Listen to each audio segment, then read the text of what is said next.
last time that I came on the show, I told you that I should have had a story in the can, like just locked away to tell you because it's a story that I think you would enjoy. Okay. And um, I told you to ask me about it, and you haven't done so yet. So I'm just shoehorning it in shamelessly. But do you remember what story I told you to ask me about? Honestly, I don't, bro. All right. So this one time, um, uh, while I was still acting, it was right before, um, right before the Marks had started filming, and I took like a PA job for Yeah. the director department. Okay. So it was very uncommon for me to take a job like that. Like I was pursuing acting, but it paid good money. And it was to work on which it's an independent film and a lot of people don't realize it, but the movie Den of Thieves with 50 Cent and Gerard Butler. I do remember this now. And so I took this PA job, and for people that don't really know how like movies work, like you have the director, and like the director can't manage everything, So the director tells the assistant director, and the assistant director, they can't manage everything, so they've got to have an assistant. So they tell the second assistant director, and the second assistant director, they just kind of delegate it like all the busy work to PAs. And so I was one of those. And I this particular day ended up being one of my favorite experiences on set ever. Everything about this day was perfect. The catering was my favorite caterer. It was this place they typically do catering for Tyler Perry, and What?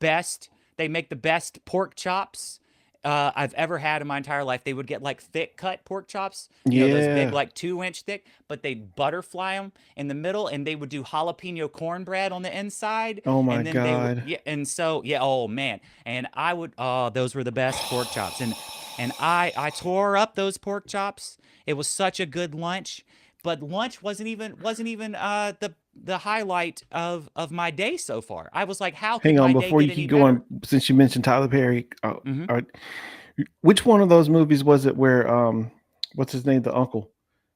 Um, but he's like sitting in the chair Hmm. and he's talking about abort, abort, talking about the termites. I don't remember which one it is. You remember that scene? I do. That Me had to and be Diary of a Mad Black Woman, like the first big one I that think like blew so. up. Yeah. Whichever one it was, me and Rebecca went and watched it together, and we laughed so hard I was crying. I do you know that I worked on Boo 2? No. Um so yeah, I that was a weird day.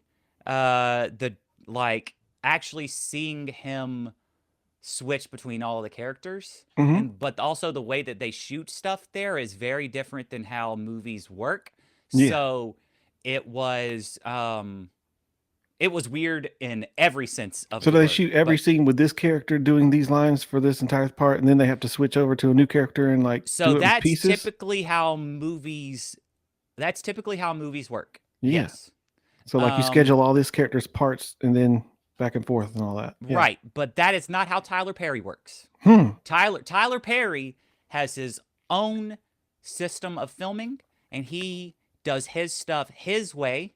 And he when you get kind of like contracted to work for Tyler Perry Studios, you kind of get brought on, and that's your job. That's just where you work. You work for Tyler Perry Studios, and you work for everything because you get used to doing things the Tyler Perry way. And the Okay. Tyler Perry way does not apply elsewhere. Never.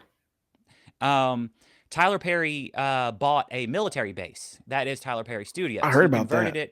He converted it to, and he still kept the military security though. Like it's still just as secure.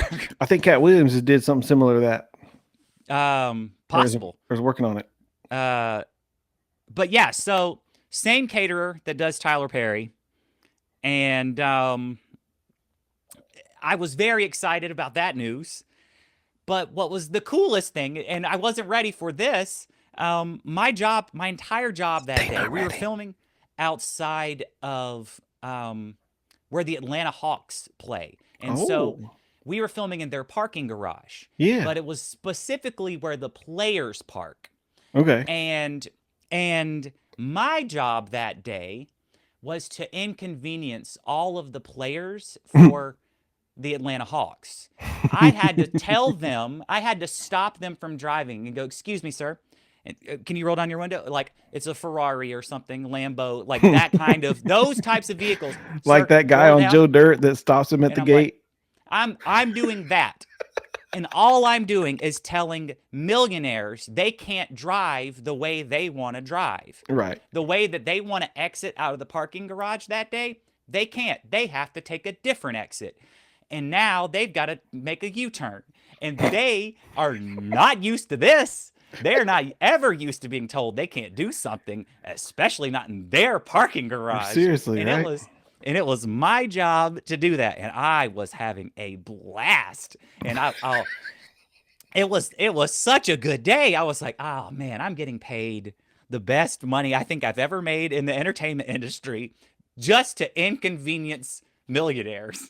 This is That's a good fun. day. And then I get the best pork chops available on the planet, and I eat about 3 of these, which is way too many, Yeah. like for the amount of like food. And so now my stomach is like, oh boy, it's it is way too full to go back out here and inconvenience these Speaking of NBA full players. stomachs, you just reminded me I was going to tell you this. Can we take a pause on it, or you want to keep going? Sure. All right. Mhm. So you remember whenever I almost died because of my stomach? Yeah, I do. Yeah, and like you all came up to the emergency room, and like they let you come back in there because they thought I might die. I don't necessarily remember that portion, but I know for sure. maybe. I know for sure that Matt was there. Oh, I thought know you I were- don't remember being in it. Maybe I thought you were in there too, I'm And- sure I was. and I asked you guys to come up close to the bed because like I was like yeah. scary. And I Yeah. was like, I have a really bad Okay, problem, yeah. guys. It's bad. And you guys Mhm. were like crying and like, we know, man, we know it's okay. You don't have to talk. And I was like, no, I have to tell you this. You remember that? Yes, I remember this now. Do you remember what I told you? Because do I not lost a remember what you whole told bunch me. of blood. I lost a whole bunch of blood in my floor in my bathroom. And the ambulance had to come get me. Yeah. And on the Oh way my to the God. hospital, I was looking up Mhm. and I saw a white light, like the one that you go to. And I felt peace, and I said, God, if this is my time, I'm okay. I'll take it. I don't know how I felt so good about that because it was scary now looking back at it, right? Sure. So then I'm laying there in the emergency room, and I think I asked for you guys to come in. I was scared I was going to die, man. Like I had 2 pints of blood left, and they had to like get me to Dothan so they could put more blood in me. And do you remember what I asked you? I don't remember what you asked me, but you asked me something that Actually, was. I told you. You told me, yes. Yeah. It was something. I said the problem. I've got a serious problem, guys. I need you to know about this. And you were like you don't have to talk. It's fine. Sad. And I was just like, I lost so much blood. And you were like, yeah, no, it's okay. It's gonna be okay. And then I said, no, I can't get it up anymore. That's what I thought. I was like, there ain't no way that's what he said. That's what I said when I was about to die. I'm sitting over here going like, that's not what he said. But I knew it was something very out of pocket. Yeah, I was like, dude. but it's not that, right? That can't be that. Dude. I've never forgotten about that. Just like I've always been resilient. Even whenever I was gonna die, I was like, I'm gonna tell Joe, dude. You got to. Got to. So you had the best pork chops ever. You ate too I'm much. having You the were best kind of pork sick chops. to your stomach. Yeah, best pork chops. And my stomach is like, it's full, but it's also kind of like hitting heavy. It's like you got the itis now. It's like I'm not going to want to stand up the rest of the day. We can't say that. What? Can't say the The itis? Yeah. That's racist. Why not? It's racist. Is it? Yeah, look it up later. I don't want to talk Okay. about it, but okay. All right. I didn't know. I got told, and I was like, oh, I won't talk about that no more. Well, all right. Well, I guess We won't talk about that no more. I guess we don't talk about Bruno. They're not ready. So I'm starting to feel sluggish. I got the Encanto joke, by the way. And and I You go like Jabba pee. the Hutt sluggish? Yeah, I go to the restroom, and I go pee. And before I do so, what you're supposed to do is you're gonna go tell somebody else working, just in case they're looking for Hmm. you, like they need you for something. You got to let somebody at least know where you are. Yeah, You don't Uncle Sam, I necessarily want you. you don't necessarily announce it on the radios, but you can. You can go, "Hey, I'm going 10-1," which is what you say if you got to go pee. And it's a nice way of saying I'm going pee. Smoking a Bandit. Yeah, I'm going 10-1. Now, there is a theoretical 10-2. And no one ever says that they're going 10-2. They're going 10-1. We're just being nice here. It was a long I got distracted on the way to go It's not 10-1. like Sorry it took me me. so long. Yeah. When I'm at work, I don't care who it is. Well, I do care who it is, but like I got to go take a. So, oh boy, more details are coming back about this day. This was Fitty's birthday, by the way. Was the day that we were filming, which I found Like the real Fitty? amusing. Yeah. This was Curtis 50 Cent Jackson's birthday. No one refers to him as Curtis. He is always Fitty, by the way. That's hard. And That's hard. yeah. And so I found it to be very amusing that it was 50 Cent's birthday. Remember that we used to listen to his song in the And car? all day I was like, Bum, bum, "Go bum, shorty. bum, It's your birthday. bum. We're going to party like it's his birthday." What was that? What was that parody? Was it pre well, whatever. I'm What not sure. there was a I'm not parody sure. that We me and you used to make fun of it of that in the trunk in the club. Yeah, I cannot remember exactly what it was. Bum. I ain't never drunk. Oh, yeah. Bone Crusher. Bone Crusher. Bone Crusher, that's who that was, not Fitty. Yeah. All right. But Fitty was there. So it was Fitty's birthday, and Fitty's one of the stars of the movie, so he's got a little bit of leniency. Okay. And he doesn't quite come back from lunch same time as everybody else, and everybody's kind of looking for him. And I hear someone come on the walkie going, "Has anybody got eyes on Fitty? We can't find him." And anybody got eyes? And it's just like, nope, not over here, not here. And it's just people responding. And somebody goes, "Yeah, I got eyes on him. He's headed to go 10-1." And I'm in the bathroom. I'm peeing at this point. Oh no. But I'm in the stall.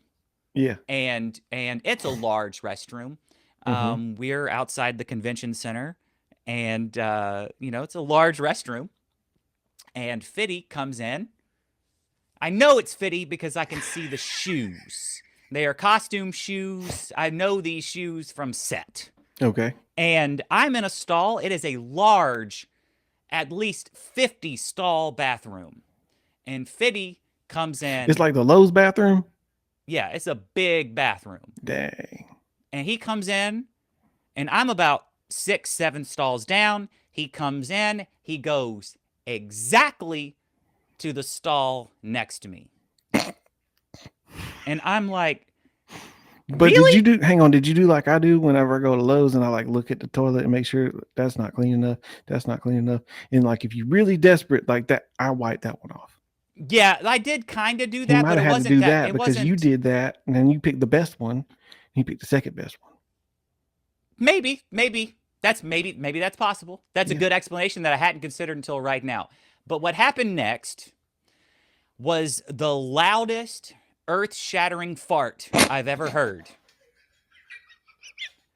I swear it shook the stalls. Like it was such a loud fart. And I stood there and I waited for him to leave. Oh my God. And then I left and I came out laughing. And I saw across the lunchroom I saw the person who had said that that Fitty had gone 10-1, Yeah. and we kind of locked eyes, and they go, "Oh, were you just in the bathroom?" Fitty was going 10-2, and I went, and Fitty did not go 10-2. Fitty just farted all over me through the stall.